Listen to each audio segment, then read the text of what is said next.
عبد القدوس صاحب تشریف لائیں اور معزز مہمان کو پھول پیش کریں.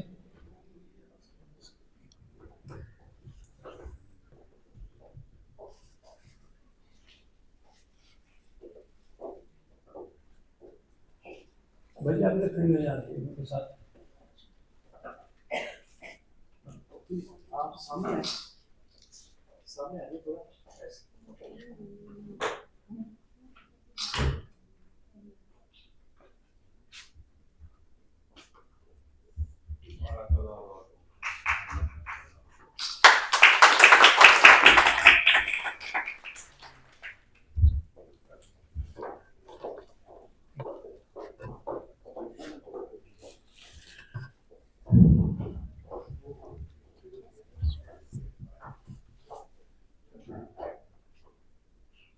اب شریف اکیڈمی جرمنی کی جانب سے محترمہ سائمہ کنول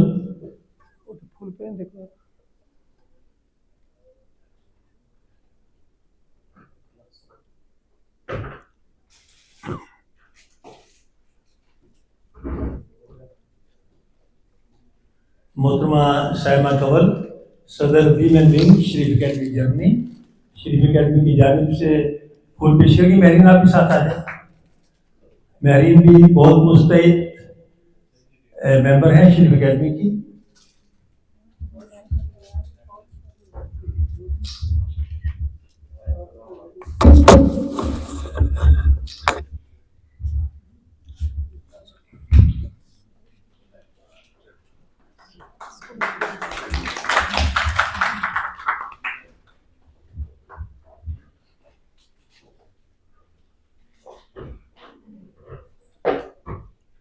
جیسا کہ آپ کو معلوم ہے اور جیسے میں نے ابھی عرض کیا کہ محرم الحرام شروع ہو چکا ہے اور آج کا یہ پروگرام اس حرمت والے مہینے میں اور بابرکت مہینے میں آپ کی خدمت میں پیش کیا جا رہا ہے.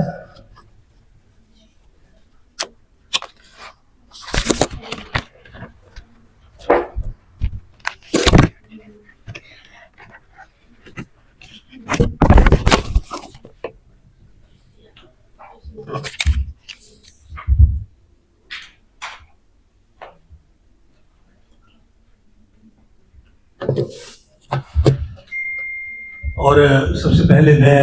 اپنے اظہار خیال سے آج کے اس نشست کا آغاز کرتا ہوں.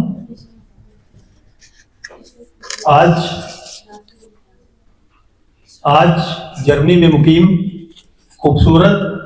اور پختہ لب و لہجے کی شاعرہ محترمہ فہمیدہ مسرت احمد کے شعری مجموعہ عکس مہرباں کی تقریب اجرا ہے. یہ ہماری خوش قسمتی ہے کہ ان کے مجموعہ کلام کا اجرا محرم الحرام کے مہینے میں ہو رہا ہے. محرم یعنی حرمت والا مہینہ جسے اللہ تعالیٰ نے حرمت عطا کی اور یہ فضیلتوں کا مہینہ ہے.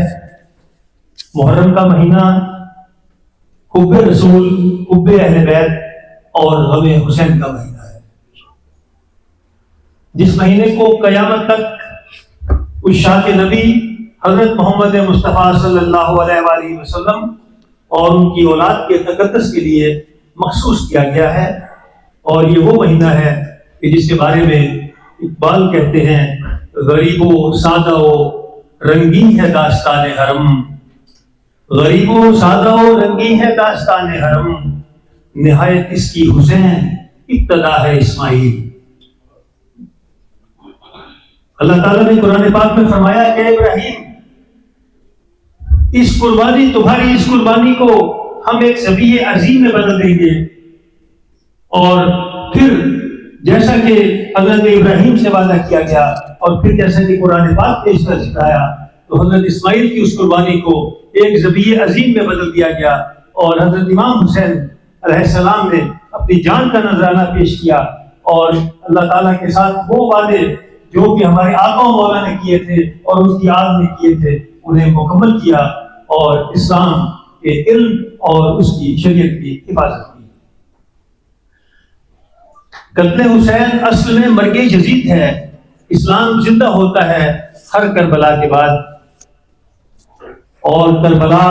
جب بھی کربلا کا ذکر آتا ہے، جب بھی محرم کا مہینہ آتا ہے، تو ہم محسوس کرتے ہیں کہ ہم امام حسین علیہ السلام کی اس قربانی کو جو انہوں نے میدان کربلا میں دی، اس کی غرض و غایت پر جب روشنی ڈالتے ہیں اور اس کی غرض و غایت پہ گم ہو جاتے ہیں، تو پھر ایک نئی زندگی اسلام کو ملتی ہے، اور یہی کہ اسلام زندہ ہوتا ہے ہر کربلا کے بعد۔ اور پھر احیائے اسلام کے زندہ ہونے اور پھر عشاق رسول نئے بلبلے، نئے جذبوں اور قربانیوں کے نئی روح کے ساتھ وہ اپنے سفر کا آغاز کرتے ہیں۔ اسلام کیا ہے؟ اسلام علم ہے، وہ علم جو کہ حضرت آدم سے اللہ تعالیٰ نے حضرت آدم کی پیدائش کے ساتھ حضرت آدم کو دیا، اور وہ علم بتدریج چلتا چلتا بالآخر حضرت صلی اللہ علیہ وآلہ وسلم کے قلب اطہر پر اللہ تعالیٰ نے اتار کر مکمل کیا اور فرمایا،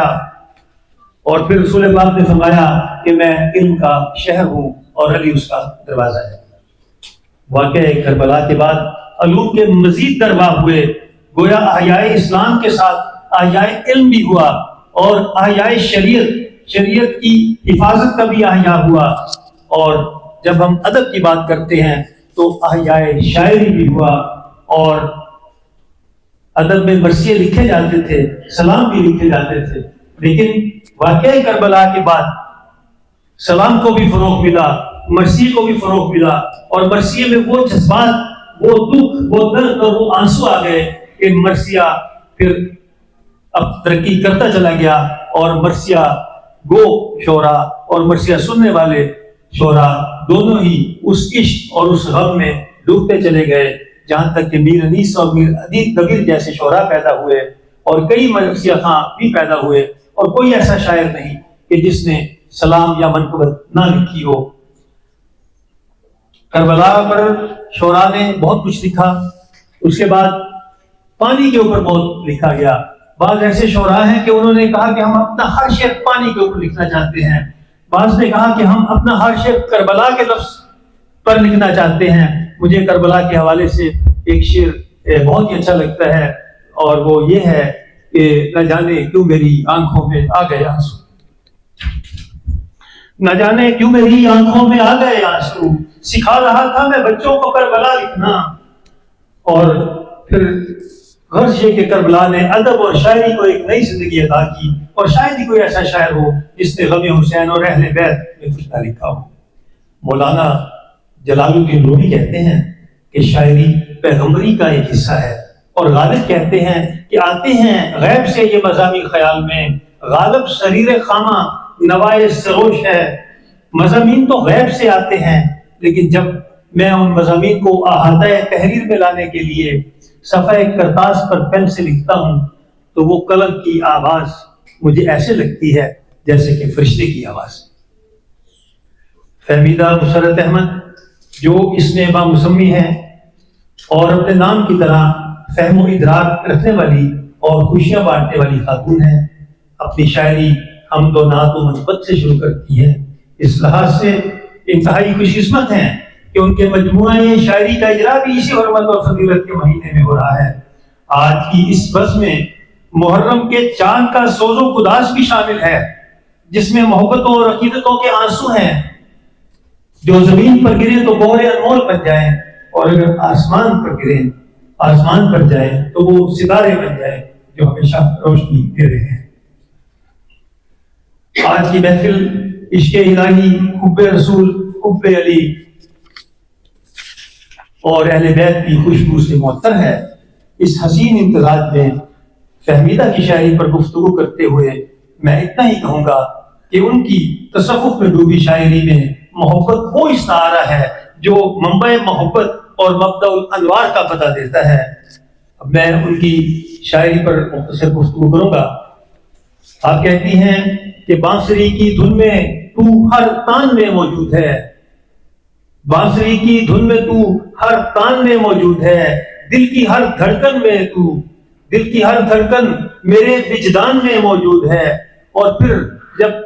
آن صلی اللہ علیہ وآلہ وسلم سے محبت کی بات آتی ہے تو آپ کہتی ہیں کہ شاہ بطحا کی غلامی، ہفتے اقلیم کی دولت بھی لگے ہیچ تمام، شاہ بطحا کی غلامی، شاہ بطحا کی غلامی بھی مجھے سروری ہے. اور پھر کہتی ہیں کہ معتبر آپ کی نسبت سے مسرت ہے حضور، معتبر آپ کی نسبت سے مسرت ہے حضور، امتی آپ کا ہونا میری خوش بختی ہے. اسی طرح آپ نے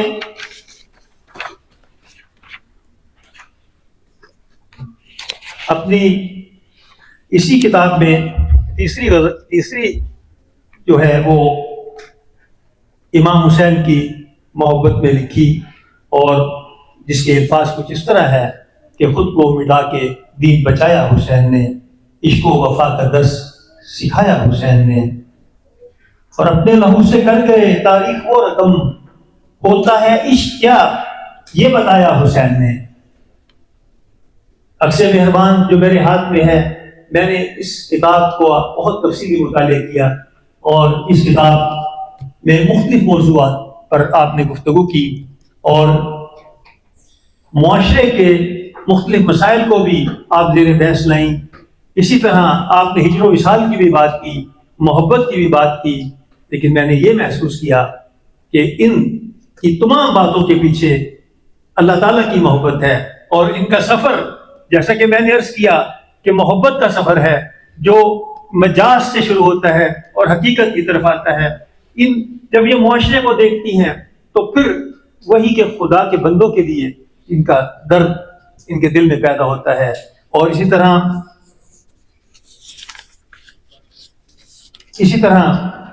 یہ جب اپنی ذات کو دیکھتی ہیں، اور یہ شعر مجھے ان کا خاص طور پہ بہت پسند ہے، اور میں سمجھتا ہوں کہ بہت ہی پیارا شعر ہے کہ جب کہتی ہیں اپنی مرضی کے کسی روپ میں تو ڈال مجھے. اے اللہ ہم گنہگار ہیں، ہمیں معلوم نہیں ہم نے کیا کرنا ہے، ہم کوشش کرتے ہیں لیکن ہم اس مقام تک نہیں پہنچ سکتے. تو پھر آپ کہتی ہیں کہ اپنی مرضی کے کسی روپ میں تو ڈال مجھے، کوزہ گر چاک پہ مٹی کو دوبارہ رکھ دے.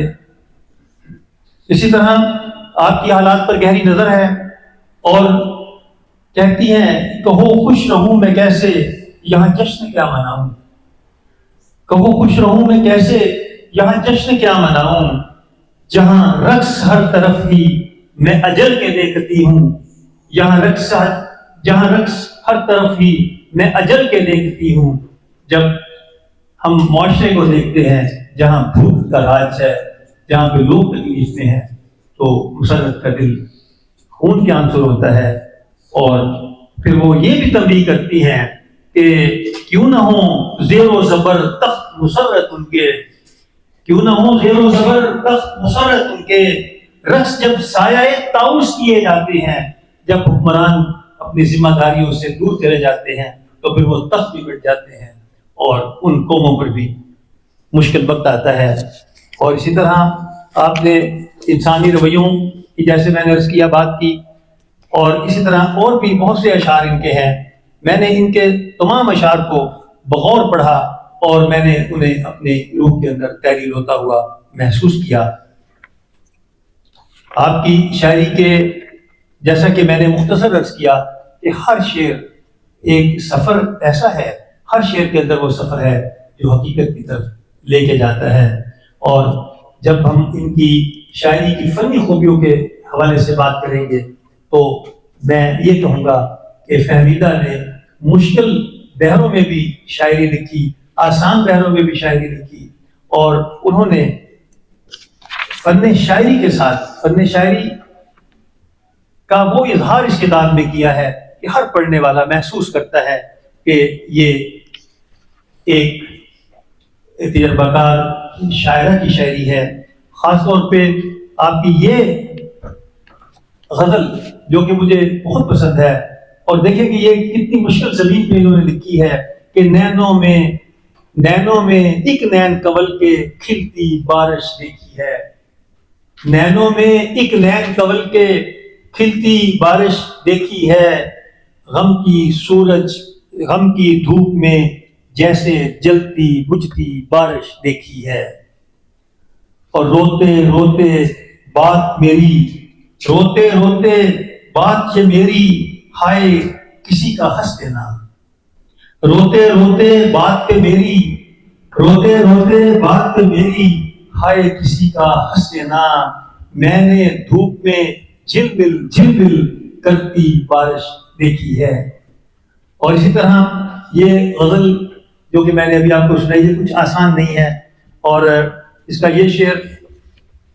خاص طور پر مجھے بہت پسند ہے۔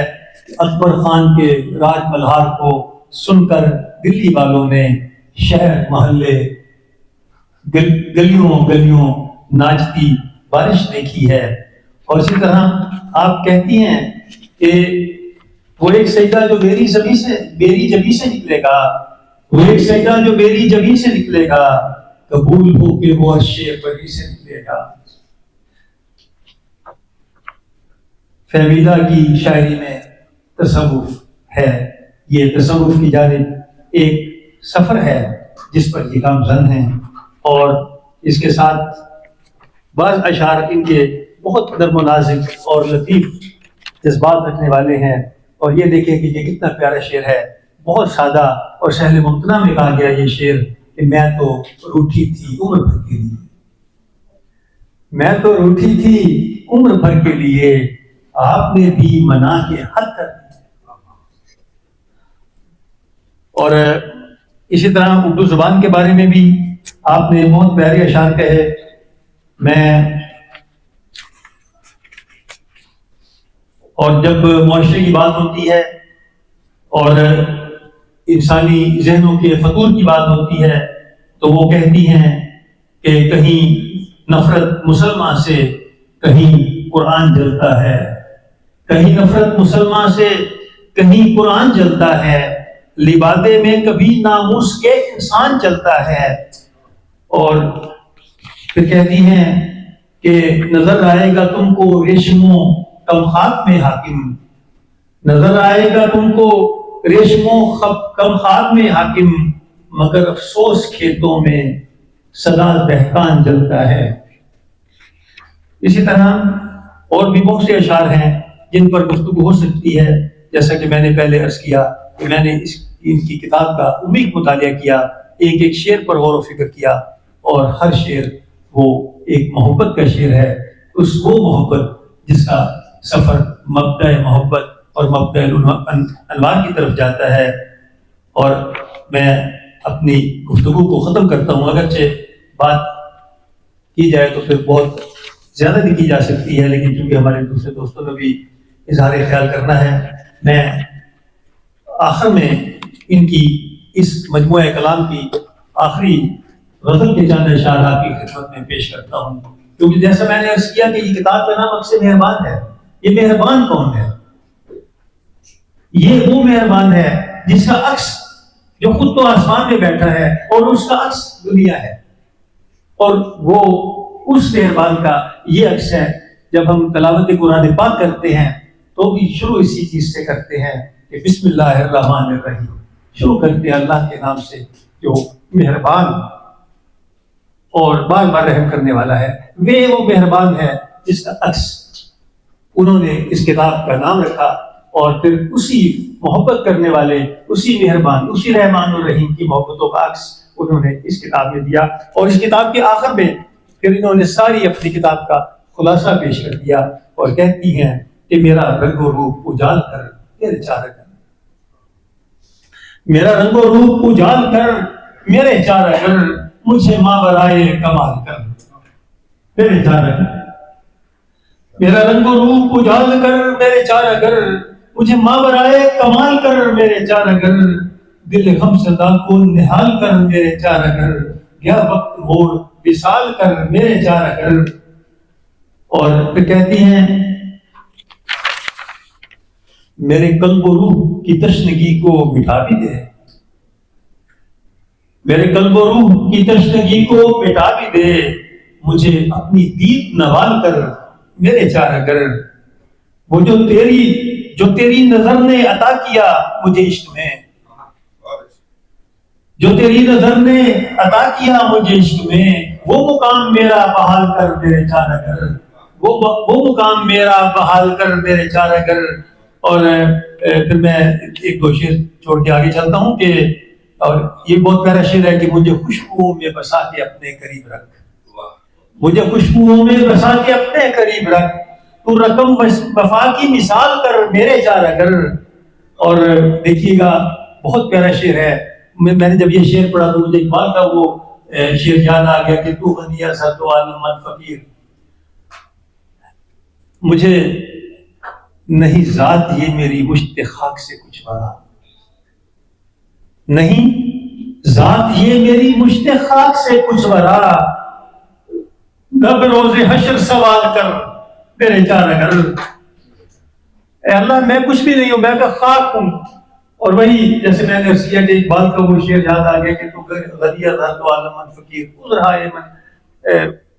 یا اللہ میں تو غنی ہے اور میں ایک ناچیز انسان ہوں، تو میرے سے کیا حساب لے رہا ہے؟ تو وہی مضمون انہوں نے بڑی خوبصورتی سے یہاں باندھا اور بیان کیا کہ نہیں ذات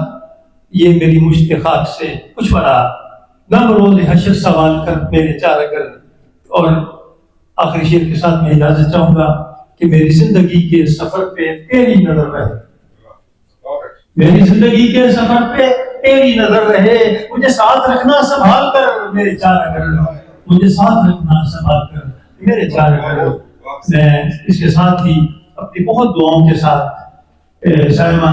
محترمہ فہمیدہ مسرت احمد کو مبارکباد پیش کرتا ہوں، ایسی خوبصورت کتاب جو کہ انہوں نے ادب کے گلستان ادب کو یہ تحفہ دی، یقیناً رہتی دنیا تک ایک ایسا سرمایہ ہے جو ہمیشہ زندہ رہے گا۔